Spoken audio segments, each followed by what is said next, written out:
सद्गुरु श्री ब्रह्म चैतन्य महाराज गोंदवलेकर, इनका प्रवचन 9 नवंबर।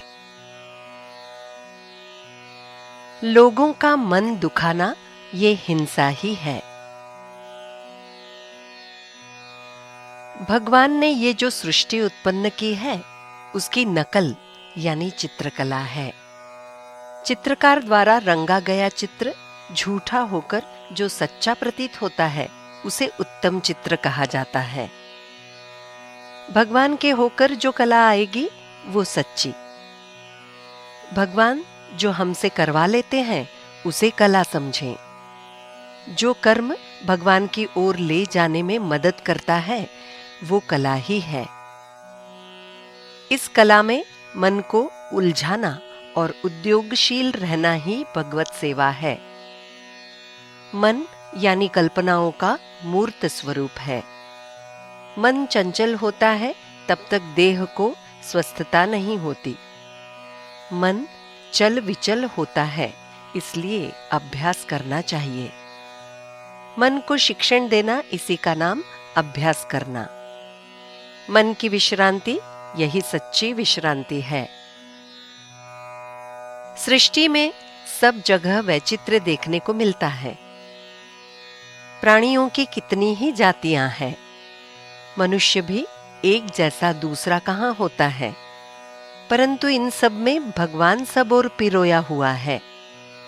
दुनिया के प्राणी एक दूसरे के मारक होकर भी कैसे जीते हैं, ये देखा तो आश्चर्य होता है। दुनिया में मानव और बाघ दोनों ही रहते हैं, परंतु दोनों को एक दूसरे का भय होता है, इसलिए सहसा वो एक दूसरे को मारते नहीं, जिसके कारण दूसरे के हित का घात होता है। ऐसी कृति करना ये हिंसा का लक्षण समझना चाहिए। भगवान के आड़े आने वाली वस्तुओं की हिंसा करना ये अहिंसा ही है। परंतु अपने स्वार्थ के लिए और बड़प्पन के लिए लोगों का मन दुखाना ये हिंसा ही समझें। दूसरे का मन दुखाना यानी भगवान का मन दुखाना ही है। हमारे मन में आई हुई बात हम स्वयं के हाथ से नहीं कर पाते, तो फिर अन्य लोग हमारे मन के जैसा बर्ताव करें, ऐसा कहना ये कुछ बराबर नहीं। हमारे यहाँ औरतें चातुर्मास में नियम करती हैं। उदाहरण, प्रतिदिन एक तेल बाती का दिया जलाना, दाहिने हाथ से ही पानी पीना आदि। वास्तविक ये कैसे नियम है? तुमने एक बाती लगाई या 2 बातियां लगाई, अंत में दिया तो जलाना ही पड़ता है ना। उसकी अपेक्षा मैं किसी का अंतःकरण नहीं दुखाऊंगा, ऐसा नियम करें।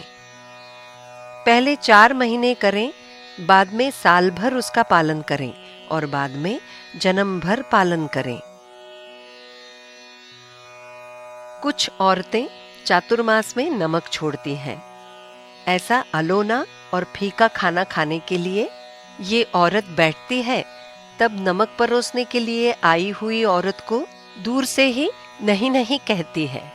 कारण न जाने गलती से कोई नमक वाला पदार्थ उसकी थाली में गिर जाए। ये जैसे वो संभालती है, उसी तरह हमने किसी का अंतःकरण न दुखाने का नियम किया तो हम कितने संयम से बात करेंगे, और कोई आया तो हम कितने सावधान होकर बर्ताव करेंगे। भगवान हमारे चारों ओर है ऐसा हम कहते हैं, परंतु उसके अनुसार बर्ताव नहीं करते। इसे क्या कहा जाए? भगवान के होकर उसके नाम में रहना यही एक उत्तम मार्ग है। अंतःकरण न दुखाते हुए बोलना, इसे वाचा का तप कहते हैं। जानकी जीवन स्मरण जय जय राम।